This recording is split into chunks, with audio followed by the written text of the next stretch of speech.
Welcome to the Dynasty Academy.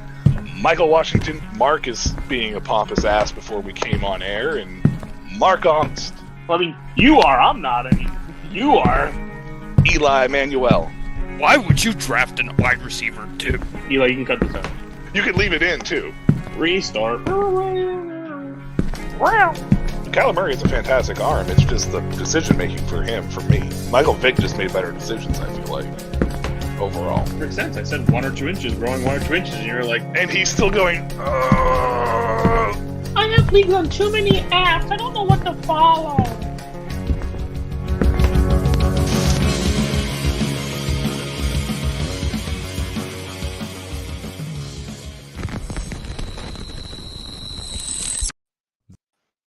This is a Huddle Sports Network broadcast. You can find us on Roku TV, Amazon Fire TV, Facebook, and of course YouTube. Get all your NFL news here first.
Welcome to Dynasty Academy. We're back this week. I'm Michael Washington, a.k.a. Chewbacca77. He's Mark Ongst, a.k.a. Ongsty11 on, sleeper for anybody tuning in that plays in leagues with us. Mark, first and foremost, how are you doing, my man? And welcome back. I know we had a couple weeks off there. I'm good. How are you doing? Good, man. Good. Can't complain. I mean, I could complain, but I'm not going to. Nobody's ever listening. And even if they did try listening, they probably still don't care. Tonight, we are going to revisit our running back rankings and tight end rankings, hopefully. We're going to try to get to the tight end rankings. We'll see. First and foremost, shout out to Shady Sports Network for giving us a platform. Shout out to Huddle Sports Network for also giving us a platform to stream this on Roku TV. Time slot, by the way, is 4 to 5 p.m. on Friday. I don't know if that's Central Time. I think it might be Central Time. So we have a Friday time slot on Roku TV with the Huddle Sports Network. So make sure you check us out there too if you don't catch us on tonight or live or anything along those lines as well. We are going to revisit our running back rankings. We're going to include the rookies that were selected. It was not a very deep running back class in the rookie class overall. I don't know how many rookies you ended up putting in to your lineup. Here. Two. We extended it by 4, and you only added 2. I only added 2. Oh, okay. I added 3. There is a 4th one that I put like a slash on, but I'll talk about that in a minute. Did you have any movement? How about that? Yes. I had movement too. Not a ton. Not until number 9. Number 9 was the first change. I flipped ETN and Saquon. Really? I had ETN at 8 and I had Saquon at 6, but I went back and took a look at ETN's season last year, and he had a fantastic year despite the Jaguars kind of falling apart. So, and with him being a little bit younger than Saquon and, not looking for that second contract yet, I kind of put him, I moved him up a little bit. Walker, I kept at 7, and primarily I did that because Zach Charbonnet, I think, might get a little bit more run. With Mike McDonald at the head coaching position. I'm not sure if that's actually going to happen, but I just feel like that might be the scenario in Seattle. So I dropped Quan down to 8, and then who was your move? Because you said it was at 9 for you, correct? That is actually where the first rookie comes in for me. Oh, you have your first rookie at 9? I do. Rashad White was 9. I put Jonathan Brooks at 9 ahead of him. You're not concerned about the injury being so late in the college season for him? These dynasty rankings. This is my rankings for this season. This is Well, yeah, but I mean, you're not worried about no. Okay, all right, that's fair. No, I mean, if I'm drafting and I've waited to the point where I'm looking at my first running back up, I would probably draft White then, depending on how I started my draft.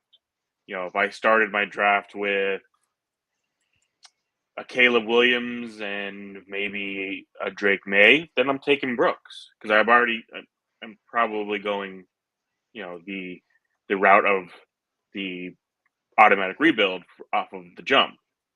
So I'm going to take Brooks there. If I'm building a team where I can try to win, I'm going to go White or Hope Walker is still there or a James Cook type of thing.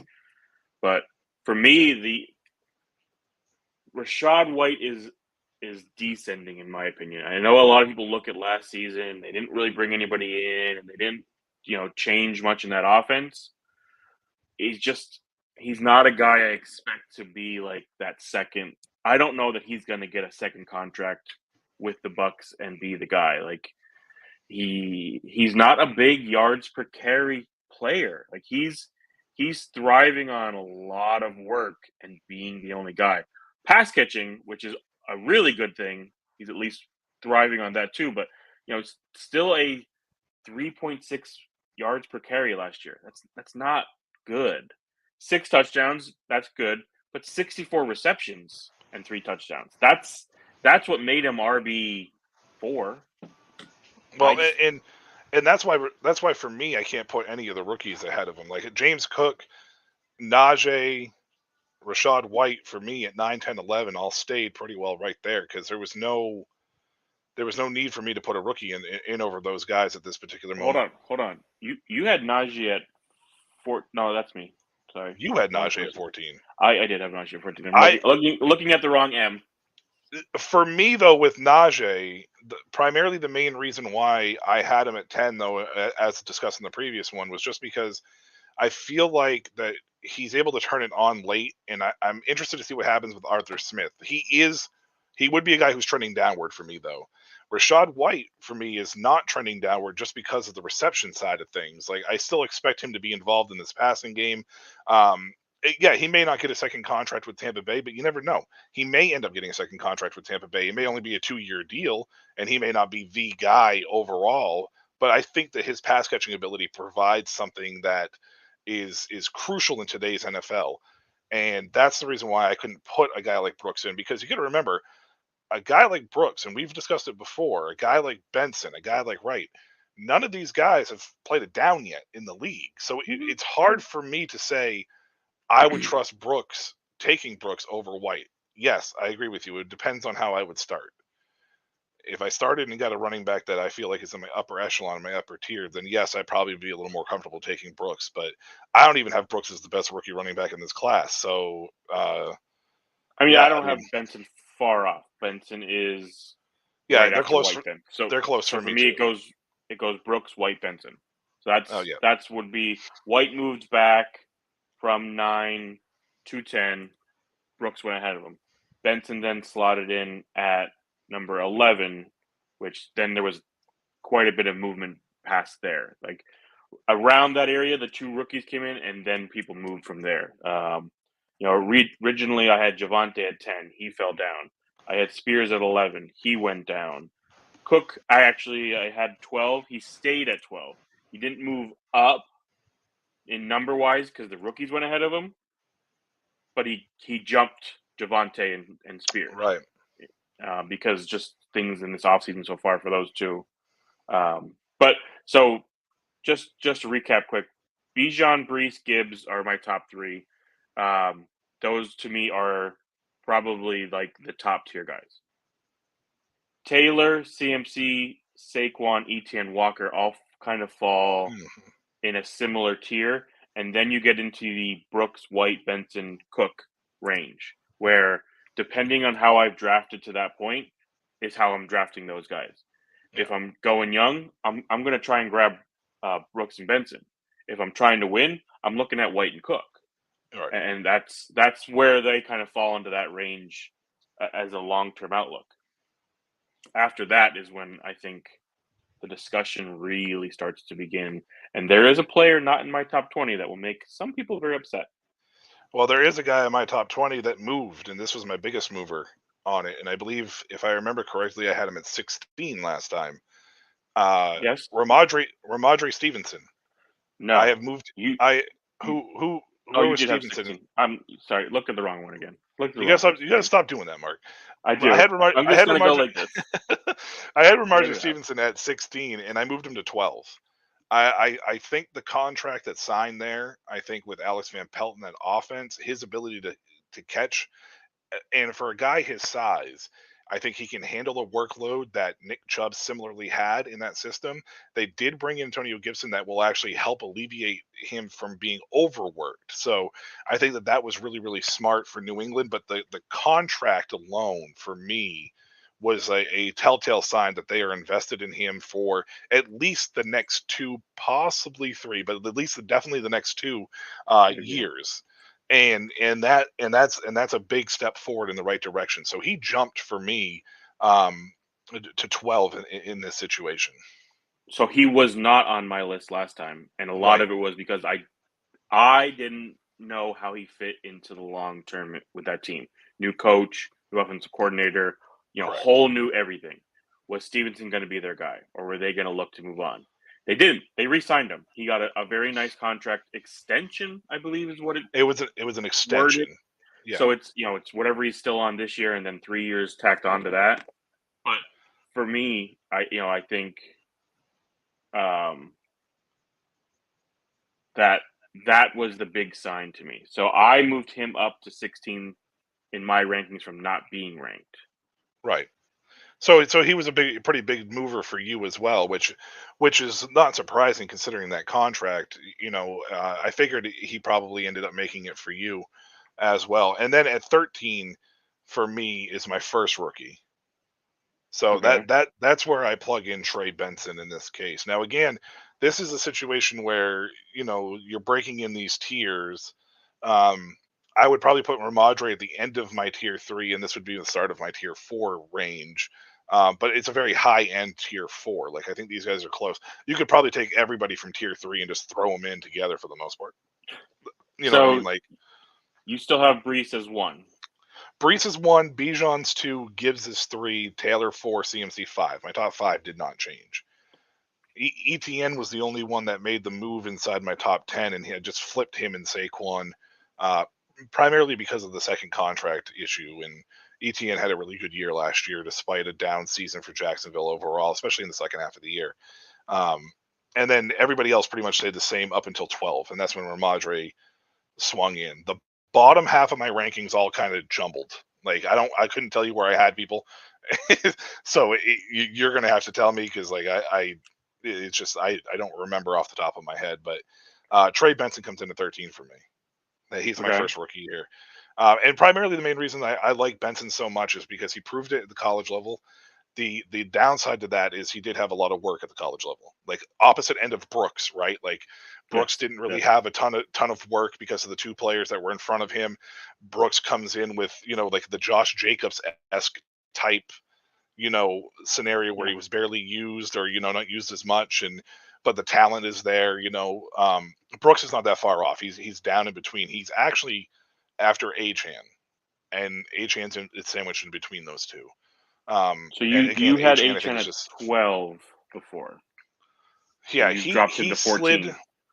He slid to 14 for me. He was one of the guys that slid, and primarily that's because of the guy that I have at 17,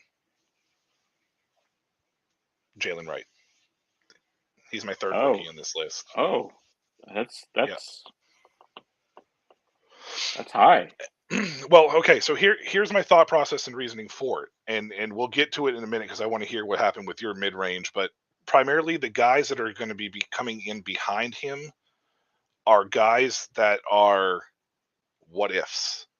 Like they're in situations that are not necessarily solidified. Like, yeah, they're the guy there or they're a guy there, and the thought process is he might be there. but it's also a situation where for one of the guys, it's a new coaching regimen, and you don't know what to expect because they did bring somebody in. So I just more mean like that. And with Jalen Wright Wright for and HN, are you in the belief that those are probably the two guys after this season that will control that backfield? Because we know HN's not going to be a volume guy. He's going to be a big play guy. I think it's this year. I think Mostert is as good of a year as he had last year. I think Mostert is. I think he's done. I think Okay. that what we saw last year was the ceiling for him. I do not see him repeating what we saw last year by any means. I think eventually Wright will take over that role, and it will be Achane and Wright, and Mostert will be kind of on the outside looking in.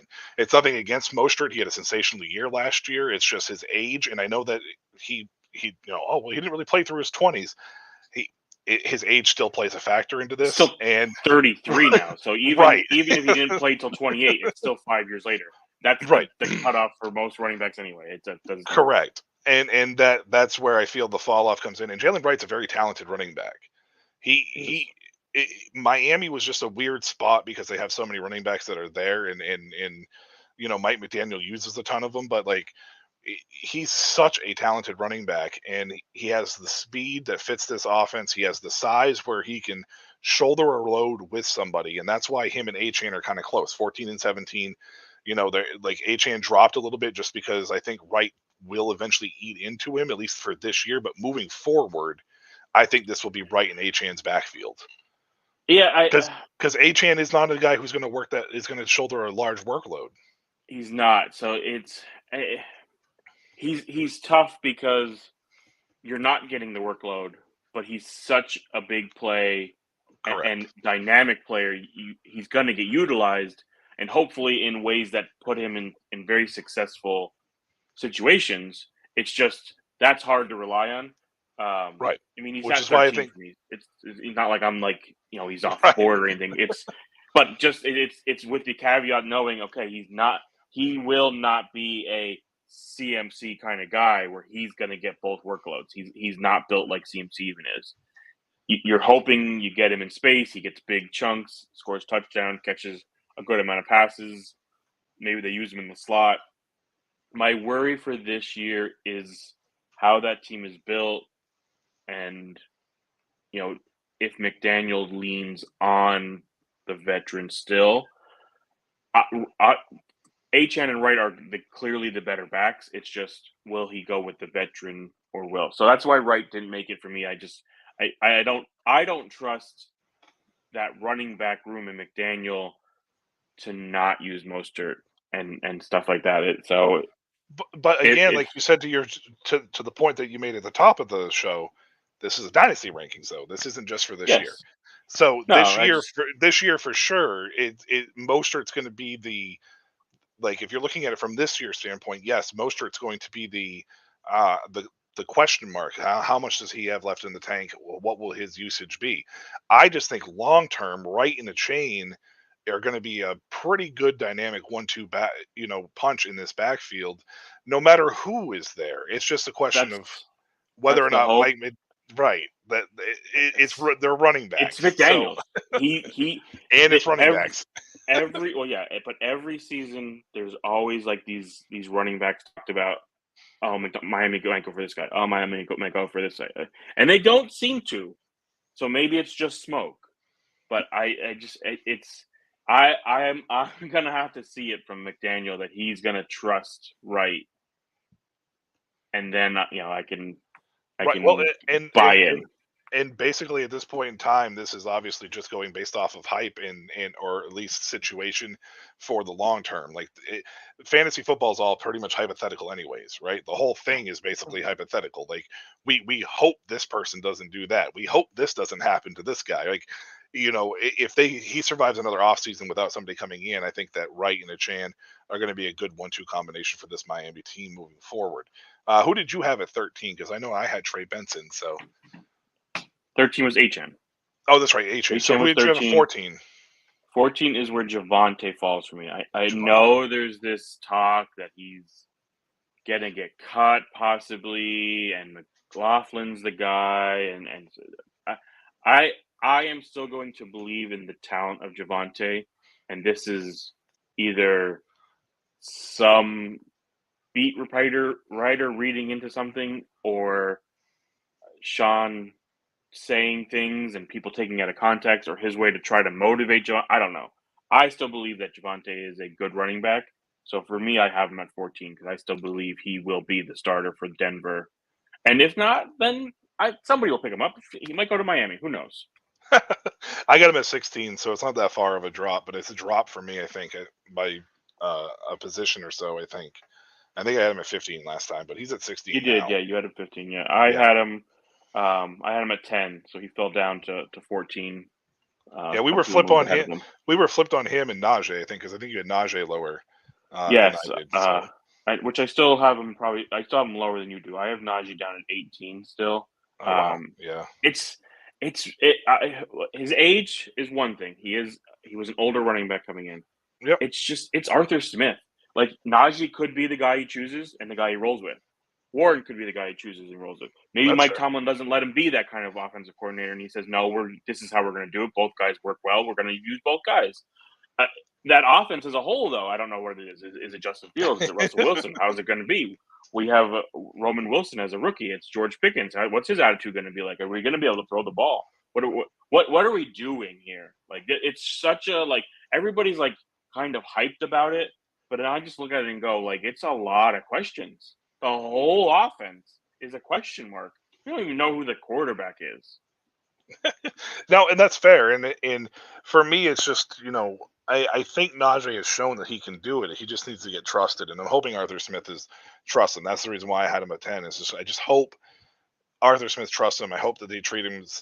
I don't want to say as well as like as much as Derrick Henry, but I hope he gets like an 80% or 75% of what Derrick Henry got when Arthur Smith was the offensive coordinator in Tennessee. Just because I feel like if he can get that kind of workload and his ability to be able to catch the ball as well, I think that he could have a bounce back season. But like you said, we don't really know what to expect from this team. And I will tell you that with as bad as Russ looked in Denver last year, I feel really good that there will be a lot of checkdowns to Najee. I know it didn't look good. It didn't. Don't try. But when you look at Russ's stats, they're not like terrible. Russell Wilson did not have a bad statistical season. I don't know that Sean Payton is this guy everybody thinks he is. I'm going to start there. He benefits from getting True Breeze. Exactly. He benefits from getting True Breeze. Like, he has a good mind, but I don't know that he's this guru that everybody wants him to be.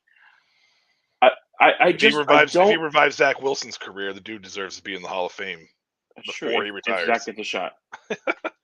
What I don't understand is you had Big Ben and a team that wasn't that good. You made the playoffs because you leaned on throwing the ball to Najee and not just lean on your defense, run the ball, check it down, move and you made it to the playoffs. You then went to a rookie. You decided checking it down to Najee was no longer a good idea. You sparingly used Najee. Then you come in the next year, you do this. I don't understand how you gave him 90 receptions in year one and then you dropped so far from there. Like, you don't have to give him 90. I'm not saying 90, but you saw what he could do as a receiver. Matt Canada. And yet, but that's my problem with Mike Tomlin. Why are you not stepping in and saying, Matt, like, look what worked. Let's do this. But you're also looking at an organization that doesn't fire coaches that much. Like, Matt Canada was literally the first coordinator ever fired in season. Like, but that should mean that Tomlin is willing to go to these guys and say, "Hey, we need to change something." We stick it out. Let's do this. It's just the way that they've always done it. But the thing about it is like Canada used Najee down the stretch to get them to win games to put them in the playoff hunt. Like, I think the last 2 seasons ago, I think the last 4 games, Najee was like running back 3. Yeah, Last everybody year, was hyped last year coming right, into it, and and then last year at the end of the year, just after Canada got fired, all of a sudden Najee was being used properly, and I think he ended like RB like 9 or something like that in that right. stretch. So that So that it's means like, Arthur Smith's not going to use him. That's what that means because that's what you drafted Bijan at number 8 and went, yeah, we're not going to use this guy. Why would we use him? I think that people are a little more excited at the fact that he's an offensive coordinator instead of a head coach in this case. So we'll see. We'll see what happens. I don't know. I mean, Let's hope so. who All right, knows? I don't 15. know. 15, I have Jonathan Brooks. This is where Jonathan Brooks comes in for me. Uh, My other question with this is Carolina. Like, this is one of the primary reasons I have issues with Brooks here. Is Carolina? Can I trust David Tepper? Right, like that's the legit. Like, I think Xavier Legette is really, really good. I think Jonathan Brooks is really, really good. I don't think Bryce Young is really, really good, but I think Bryce Young has potential to be solid. Um, Jonathan Mingo. I still like Jonathan Mingo, but this Carolina team literally can't get out of David Tepper's way. Like, or David Tepper can't get out of their way. It's literally reminds me so much of Dan Snyder. And as a Washington fan, it's dreadful. There was a lot of talented players that came through Washington that never got the chance to succeed because Daniel Snyder was all up in the business for zero reason. This is the exact same situation here, and I'm afraid that Brooks is going to get extremely short leash or go through 18 coordinators before he's in his third year and just kind of fade away to obscurity. Right? It almost happened to Baker. Luckily, Baker's been able to hang around to get himself to this point to where he is.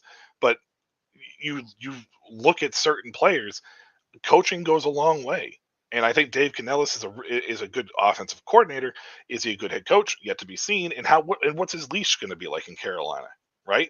Like, we said it when he got hired. We felt like it was a scapegoat hiring, right? Like, it was going to be a guy that was going to be like, well, it was his fault. It just, that's my issue with Brooks being where he is. It's very hard for me to say this guy's going to come in and be able to succeed in any given window in the next 3 to 4 years because of who he's with. Has nothing to do with the lack of talent or opportunity, because he's going to have both. It's just, it's Carolina. Can they get out of their own way, and can David Tepper step to the side and let it happen? That's really my biggest question. Yeah, I don't disagree with any of that. I just Chuba had a good year, so I could He see did. him still getting run. But I don't. Past this season, I don't know that Chuba or Miles Sanders is so that right now there's no real like strong competition for Right. when Brooks should be fully healthy and back at it. I don't expect a ton out of Brooks this year. Maybe they force him. I hope they don't. I hope it's a slow play. Let him get back, because we all know even after an ACL injury, even though you're able to come back to playing and you're pretty much yourself, you're not fully yourself. Right. So I know. I agree with everything you say about the organization. I'm just putting the hopes in that you drafted this guy with the idea that you're going to utilize him properly. So but the same thing you could say about Mingo. You drafted him in the second round last year. Are you going to utilize him? Xavier Leggett, you draft him at the end of the first round. You trade up to get him. Are you going to utilize him properly? Is Bryce Young going to be good enough? So I don't disagree with any of that. It's just I believe in Brooks more than some of these other guys. It's just the unfortunate nature of the way that the game is, though, in the NFL, because if Brooks doesn't go into Carolina and produce and, gets released or, doesn't get another contract and whatever else, there's not going to be another team that's going to pick him up just because you don't get a chance to see it with what happened in Carolina. Like, somebody will pick him up, sure, but it'll be Rashad Penny. Right, it'll be bounced around as depth piece type of situation, right? Like, Rashad Penny had all the talent in the world, couldn't stay healthy. Look what happened. When he was healthy, he looked like a hell of a player, and it was never long enough. It was never long enough to be able to get to that point. If Brooks doesn't produce, they're just going to be like, well, sorry, like, like, it's just the way it's going to be. So that's what worries me about Brooks. So that's why he comes in at 15. That's just a conservative ranking. It's very tentative, just because it's it's the organization standpoint for me more than it is the talent. So, and we've seen these change mid-season, end of season, and people jump from being at 20 all the way up into the top 5 because something changes. My 15 is Tyjae Spears, and he was probably the hardest person for me to figure out what to do with. Originally I had him at 11 because we hadn't signed Tony Pollard. We looked like we were going to be the Joe Mixon type in that team. Then we bring Tony Pollard in. To me, the Tony Pollard signing is so odd. I don't understand it. These two guys are very similar in style of play and what they do, and I didn't get it. I would have much preferred a bigger 2-down style back than a back who clearly showed us he couldn't take the load. So is that telling us that we expect Spears to take the load? So if that's their thinking, then great, because Tony Pollard was on a very good offense last year and was terrible. Yeah. So hopefully that means Spears is going to be the guy, and Pollard's going to be. It's going to be like Zeke Pollard times, and which would be great for both of them, because that means Spears gets his touches and Pollard is able to do the things he's good at. Yeah, Spears is one of the guys that I talked about with Wright, like where I put Wright above him. Spears I got at 19, and primarily the main reason I have him at 19 is because Brian Callahan didn't utilize two running backs in a large capacity. Like Chase Brown got some run towards the end of the year last year, but overall it was very go back much to when it was Zach Moss. Zach Right. Moss got here and there and mainly in pressure situations. For some reason, Mixon came off the field, but Zach Moss just signed in Cincinnati this year. Oh, it's not Zach. Who was it then? P. Ryan. Samaje P. Ryan. Samaje P. Ryan. All right, yeah. they're the same running back. Let's be honest. It's the same guy. They are. That's true. Samaje P. Ryan. He wasn't getting tons of work. It would just be like late game. They for some reason would take Mixon out. But. Yeah. And that's the same thing. Like Chase Brown showed what he could do, and that's why I think Cincinnati brought Zach Moss in. I don't think Zach Moss is going to be the starter. That's a different story for a different day. But Tyjae is just a guy that Brian Callahan's offense. You also bring in Tony Pollard, who, like you said, didn't have a good year last year. So, and he's very similar to Spears. So, what are you trying to do here? Are you gonna, like you said, make Spears the guy shoulder the load? But the question then becomes about his knee. Like, as much as I hate to say it, because I know that he says he claims he's 100% healthy, everything, blah blah blah. There's always going to be that surrounding question about his knee. It's always going to be there since it's been reported.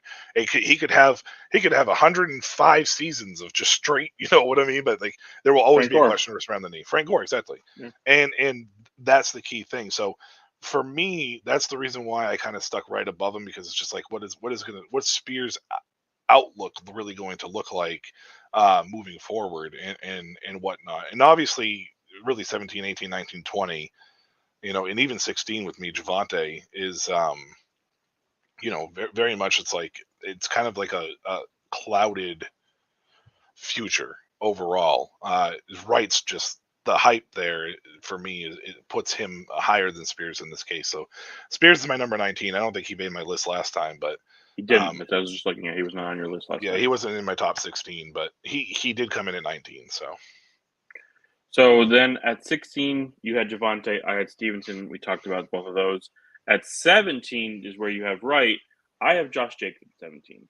Okay. Signs a 4-year deal. We all know how that works, but I think that's at least 2 years.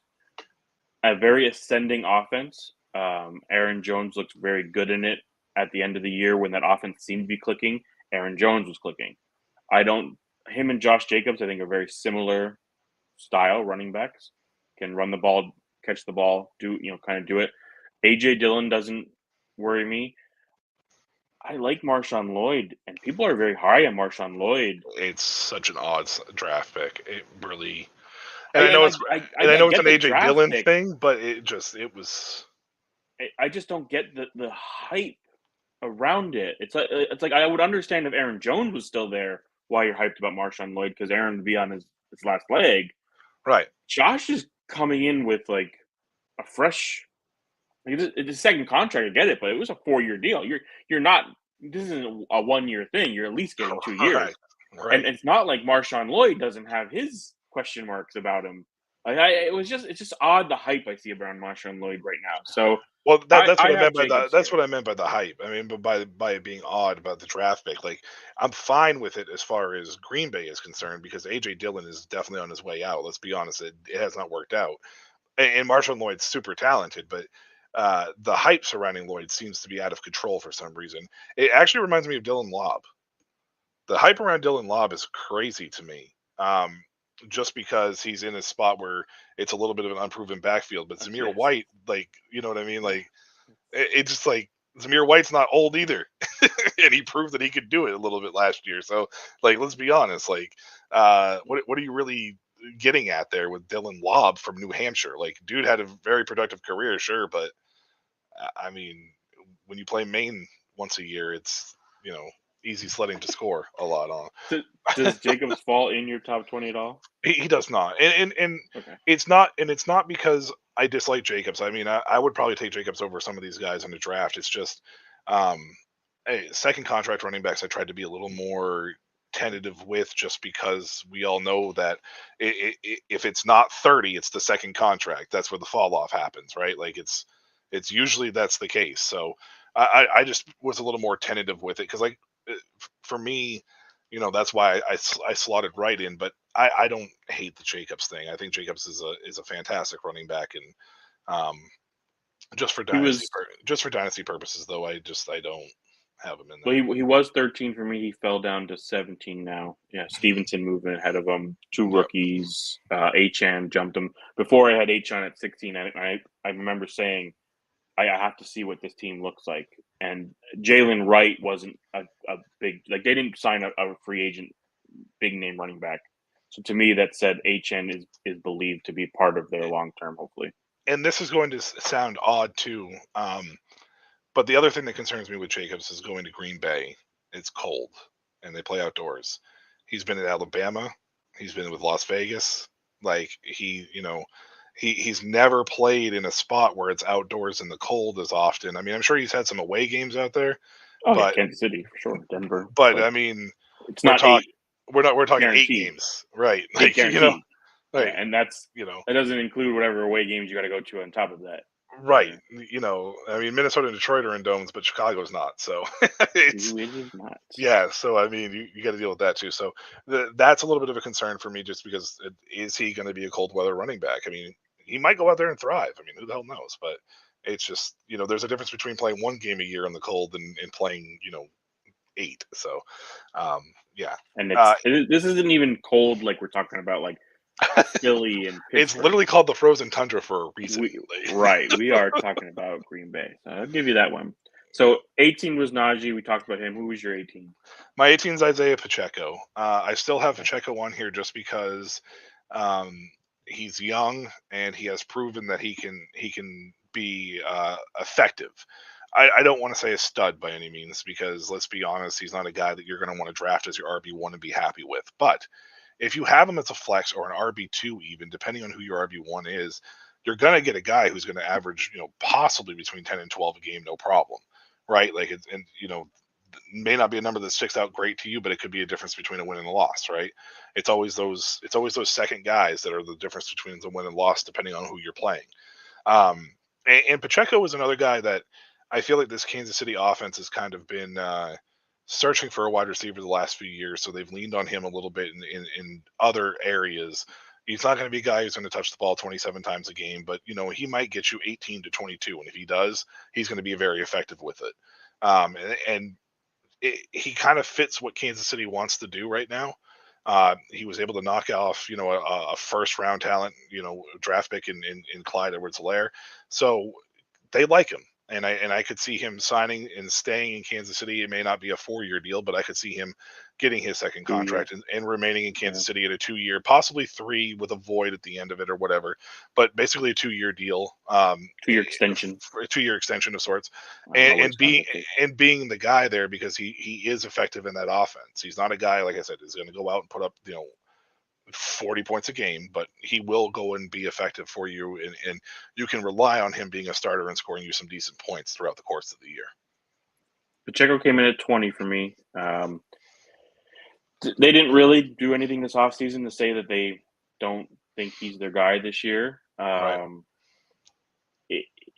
It's one of those things where it's an offense that will utilize other running backs in different ways. I mean, Jerick McKinnon 2 years ago had like 15 touchdowns. So you're going to have to always deal with that with this offense. There's Right. going to be some random running back that you're just like, really? This guy? Like Damian Williams and D'Angelo or whatever the other Williams were literally they're two playoff Super Bowl guys that one seat. Like they just this is what they do. So Pacheco seems to be the guy that's been able to at least hold it down and stick with it and be somebody they can rely on. But you know, Pacheco is the guy. If you're a contender, you go look and see who has them. A rebuild team, sweet, throw them something, even if it's your first round pick. If Pacheco gives you that running back depth that's going to win you the title, the 112 is worth it for that season. It just is. If you're a rebuild, try and sell him. Try and push him off to a contender who needs a running back. Look at the guy who's sitting there, who's maybe like the 7-8 range. You'd be like, hey, you know, you can get yourself an RB2 here. You play him. Maybe you get the title. Yeah. And you sell him on it. That's Pacheco. He's at 20 because he could help you win a title, but he's not your long-term Correct focus at running back. Yeah, and that was primarily my main reason for keeping him on the list.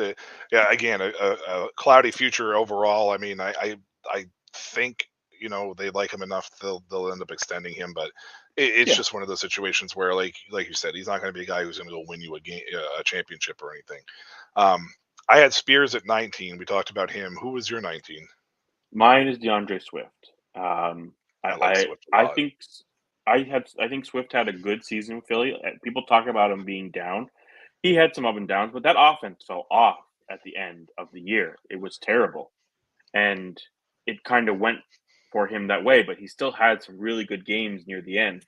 Started off really strong.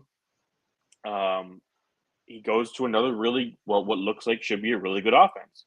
And in a sense, he's not going to get a ton of touches. That's why he's at 19 and not up higher.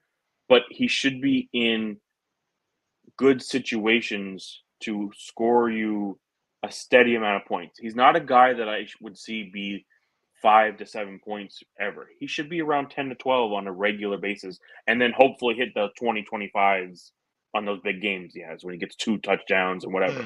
But I think he should live in the 10 to 15 range on a every week basis. And as your RB2, that's not a terrible thing for probably the next 2 seasons. Let's be honest. He's not a long-term guy either. Yeah, and I think that's fair. And again, so Swift was another one of those guys that I really, really like. I like Swift a lot as a player. It was just I don't have him in my top 20 because of that second contract. We don't really know. I mean, technically speaking, it's his third, I guess you could say. I mean, no, it's his second because he got traded to Philly. He was traded, yeah. Yeah, so he's on a second contract. So I mean, it's just what 13, are we going to get? That means something. That Well, does yeah, mean something. absolutely. 13 means something. Absolutely, it does. But he's also in Chicago, so they run the ball really well. But he's going to face a lot of 8 in the box if Caleb doesn't show that he can do anything. So. Well, I mean that is my hope that with those 3 wide receivers, that box should hopefully get opened up a little bit more for him. That's what my hope is in having him there in the thing. Yeah, they've never had a 4,000-yard passer, so they have not. You're right, but they also they've never really had this many wide receivers like the Brandon Marshall, Alshon Jeffrey for 2 years, which I still can't believe Jay Cutler didn't hit 4,000. The way he would just toss the ball up to those 2 towers. And they would just go up and get it. Like I don't get how you didn't hit 4,000 those years, but they never really had wide receivers like this either. Let's be real. They haven't been boasting the wide receiver cores anywhere near where they're at. Even Brandon Marshall and Alshon Jeffrey, I think, are hard to say between DJ Moore and Keenan Allen. It's pretty strong. So who's your 20 then? So my 20 is kind of a little bit of a joke. I mentioned there was 3. I mentioned that there was 3 rookies on here. I put Kyron Williams / Blake Corum because they're basically the same person. They literally are identical running backs. I do not understand that traffic of Blake Corum, but it's Kyron because I had Kyron in my top 16 last time. I think I had him at like 15 or something or 16 or something. 13. 13, yeah. But the Blake Corum draft pick drops him down, and it's Sean McVay. Like nobody knows what the fuck to expect with McVay, right? Like nobody has a clue. So I don't like either one of these guys personally. But I can absolutely see why somebody might. I remember I got a bunch of shit for making a Kyron Williams trade in a league and for Derek Carr in a pick or whatever. And why would you do that? And now I'm sitting here looking like, well, that's why I did it, because let's face it, Blake Corum is Kyron Williams, and I could see McVay using both of them. So I don't care about either one of these players. I want no parts of them, but I can see why somebody might, considering Kyron Williams' season We last did year. last year. I could see why somebody might be high on Blake Corum. So I personally am not, so I avoid it, but they're my number 20 just because I'm looking at it from a community standpoint, not from me standpoint. But that's why they still are on my list, and number 20 for me there. That was the guy that I left off that I said people would probably be upset about. Oh yeah, I I'm just, sure. Well, I'm sure. I mean, he almost I mean, didn't make mine. I almost put Jacobs or Swift in there, to be honest with you. I mean, they're they're right there. So I mean, like, Kyron has the outcome to be the RB1 this season and to be the RB40. That is realistic outcomes yeah, for Kyron Williams / Blake Corum. Yeah. They legit one of them could literally be the RB1. well, and that's what I said. Like, I mean, that's the main reason why it's like honestly, I don't have Zamir White in my top 20. I would take Zamir White over either. these guys. Like, Yes. I would take Raheem Mostert probably over these guys. Like, I'm literally not drafting any of these Rams running backs at all, No. in any way, shape, or form. Well, the problem is Kyron is never going to fall far enough for you to feel okay with then possibly taking Blake Corum on your next pick. Like Right. if they were at a point where you could just double up on them, Right. I would be fine with it. It's just he's never going to be there in these drafts for that to happen. So, which was our Colorado plan in the C2C league that we're in, and it got derailed. I mean, I will say, didn't get taken yet. So he who? August Dave didn't. Oh yeah, August Dave didn't get. Yeah, no, yet. he did take a Colorado player though, but it wasn't August Dave. So I mean, if we wait a little bit longer, maybe we just take him late and just yeah, you never know. Yeah, and there's the viewers right now in Galaxy that are looking at that going, maybe I'll just go draft him now. Hey, how about it? Good luck with Dion. Yeah, good luck with Dion, especially. Oh God. I mean, we can kind of glaze over tight ends. I hate tight ends so much. We could go really fast because I'm pretty sure mine didn't change. My rankings out of 3 things. My rankings did change. Really? Yeah. Dalton Kincaid and Trey McBride. Do a lot of talking then. Dalton Kincaid moved to 5. Trey McBride moved to 6. Okay. That so you're joking that you didn't really make much changes? No. The only thing you did.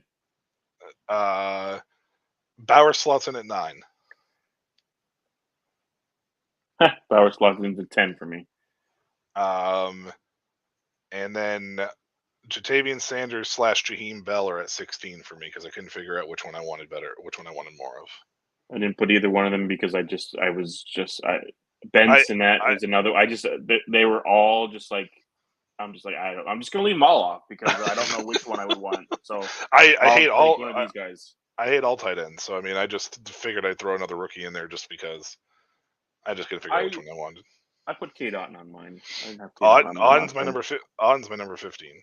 Yeah, you had him on there before. He's my number 15 also. That's Evan Ingram just fell to 16 because Darren Waller I had at 16, and obviously he's not playing football, so no points. Ingram's at 13, Goddard's at 12, Njoku 11, Pitts 10. Like I said, I moved Kincaid and McBride up. So yeah, where did you have? I think they were like 11 and 12. 9 and 10. 9 and 10.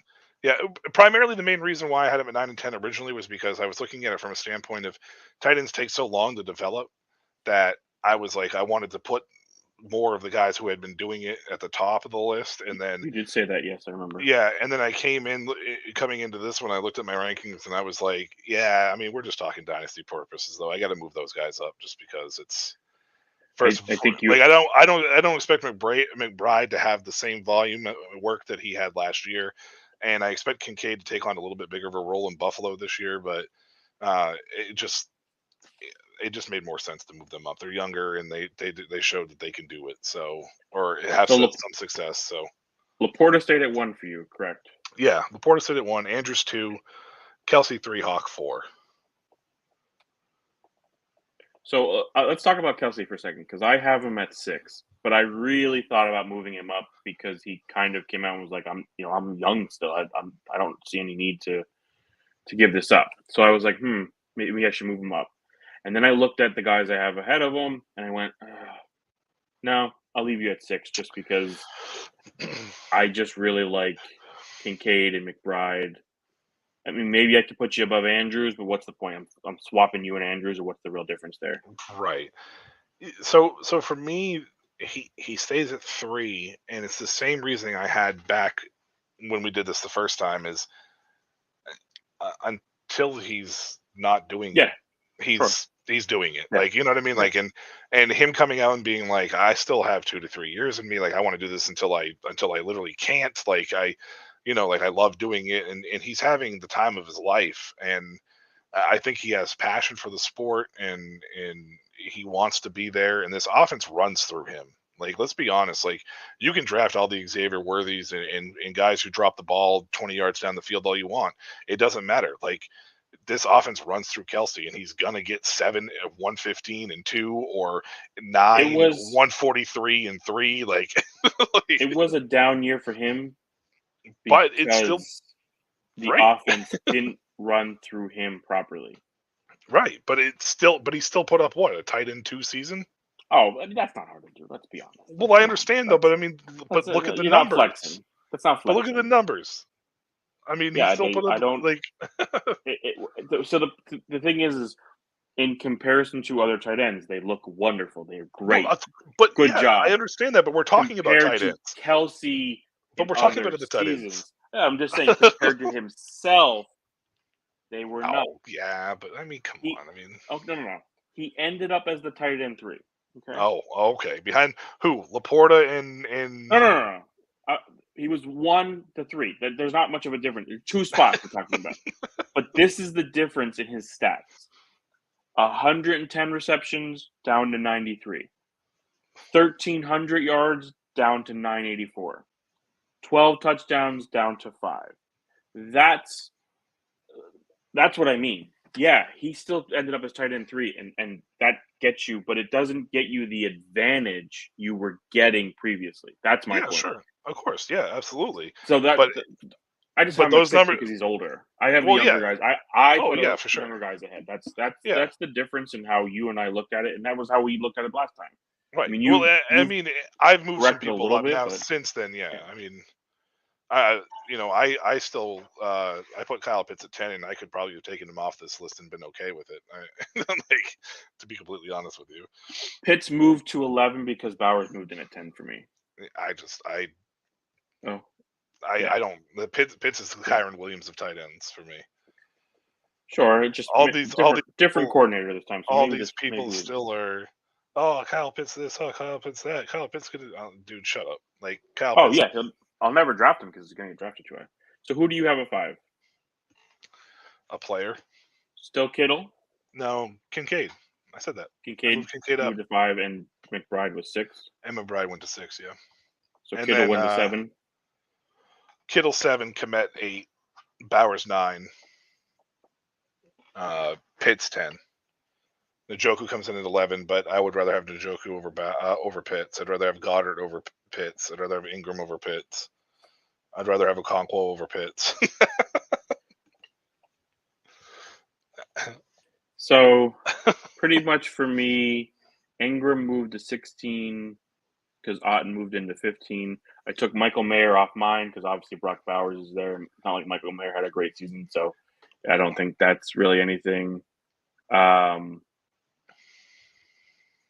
Komet moved down to 13 because of Bowers moving in. Ferguson moved down to 12 because of Bowers. I left Musgraves ahead of Bowers because he has one season. We've seen what he could be in that Packers offense, and we haven't seen anything from Bowers. Tucker Kraft's the other guy there. Yeah, sure. So I mean, but I like Luke Musgrave. I don't think there's anything wrong with Luke Musgrave.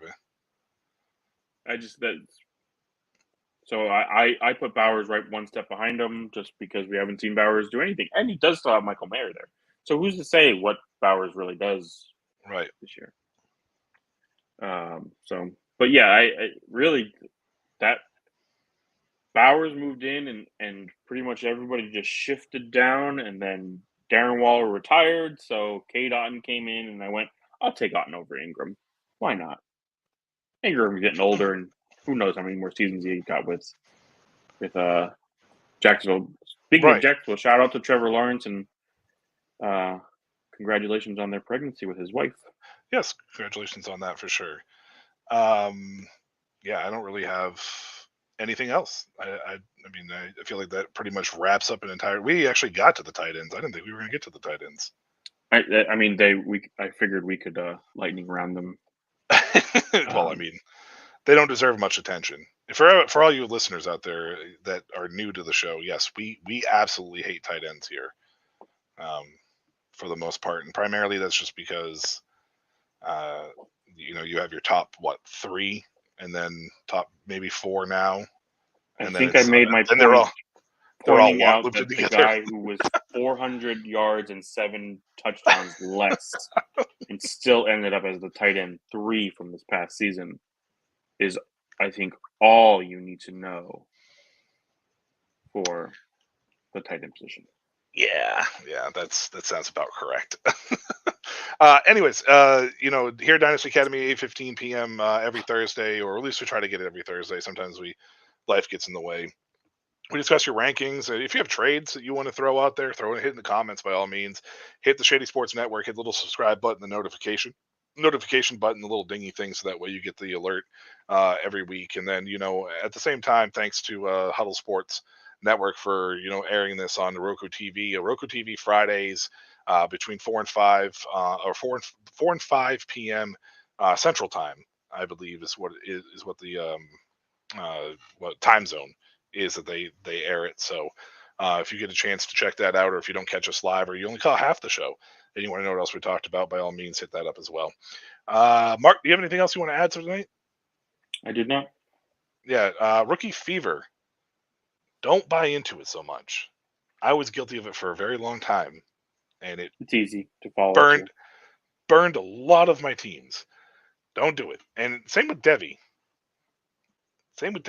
Like, yeah, the picks are important in Devi. They're probably more important than rookie fever, to be honest with you. But just because you can build a super team through Devi, but don't buy into the hype. Like, actually focus on something that you can do. Hopefully, maybe we can help you out here as well.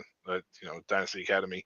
We're in the middle of a C2C draft right now, and this campus draft is probably one of the craziest ones we've had yet. Oh yeah, we'll talk about it. Not today, but we'll talk about it. We'll let it get a little further. I had a feeling about that. That's going to do it from us here at the Dynasty Academy for tonight. Once again, Shady Sports Network, thank you, and Huddle Sports Network, thank you for giving us a platform and a chance to talk about things that we love. Until next week, here is a little word from our sponsor.